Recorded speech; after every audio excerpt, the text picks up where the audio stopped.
Patuloy ang paghahanap sa mag-asawang natabunan ng gumuhong kalsada sa Quezon, Bukidnon. Yan ang umaarangkadang balita ni FMR News Davao correspondent Noreen Igonia.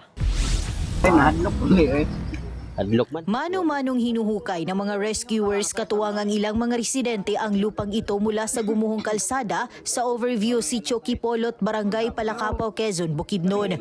Tulong-tulong silang hinahanap ang mag-asawang kasama sa natabunan ng gumuho ang kalsada sakay ng kanilang bao-bao o tricycle alas 8 ng gabi nitong Sabado, Oktubre 18. Kinilala ang mga biktima na sina Eli at Telma Ubatay, pawang 60 anyos at residente sa Barangay Kahusayan, Kitaw, Bukidnon. Ayon sa mga kaanak ng mga biktima, galing sila sa palengke at pauwi na sana nang naabutan ng trahedya. Posible umanong lumambot ang lupa dahil sa localized thunderstorm kaya bumigay ang kalsada. Based on aming analysis po, it's more likely po na landslide siya. At kahapon po, medyo madami, may mga thunderstorms sa may Bukidnon area, especially kahapon.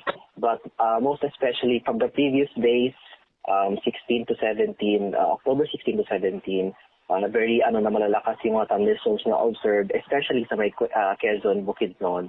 Kaya po very basa na po yung lupa doon, so very susceptible na po talaga siya for collapse po, ground collapse na. Napag-alaman din na Oktubre 16 nung nakaraang taon, nawalan din ng 3 miyembro ng pamilya ang mga biktima matapos matabunan din ng gumuhong lupa ang bahay ng kanilang anak na babae. Nasawi sa pangyayari ang anak nila, manugang at kanilang apo. Sa ngayon, patuloy ang search and retrieval operation at inaalam ng mga otoridad ang impormasyon na maliban sa tricycle ay may truck pa na kasamang natabunan sa gumuhong kalsada. Sabi na lang madaling araw, ma'am, nag-augment na rin ng K9 unit yung 4ID natin, ma'am, na andun para magtulong mapabilis yung search and rescue operation. As of now, ma'am, nakita pa lang po na vehicle na nakasali sa nahulog. Yung bao-bao pa lang, ma'am, yung pedicab. Hindi pa rin madaanan ang kalsada at pinapayuhan ang mga motoristang galing Davao City na papuntang Bukidnon na gumamit muna ng mga alternatibong ruta.